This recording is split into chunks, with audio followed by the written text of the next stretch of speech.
Ngayong long weekend, isang kakaibang zoo sa Tutuban ang maaari niyong dayuhin mga kapuso. At ang mga hayop dito, hindi man tunay, mukha namang buhay na buhay dahil pininta ang mga ito sa 3D.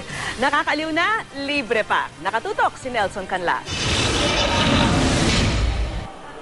Dinumog ng mga bata ang opening ng Tutuban Virtual Zoo ngayong araw. 12 3D paintings na obra ng mga estudyante ng PUP ang naka-showcase dito. Sa Virtual Zoo, pwede kang mag-post sa tabi ng mga imahe at magmumukhang kasama ka na sa eksena. Pwedeng magala cowboy na rumerenda ng dumadambang kabayo, makipaglaro sa mga tarsier o umupo sa bunganga ng higanting buhaya.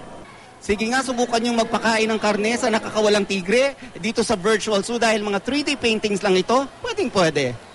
Ano masasabi mo sa animal? Maganda po. Maganda. Pa-picture po ba kayo? Opo. Holiday ngayon, kasama niyo po ba yung mga anak niyo? Kasama po lahat.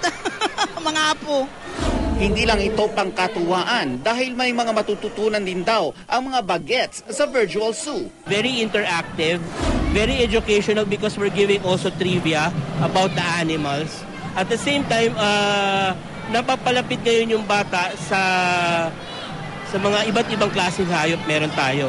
At higit sa lahat, libre ito kaya di masakit sa bulsa. Nelson Canlas, nakatutok 24 oras.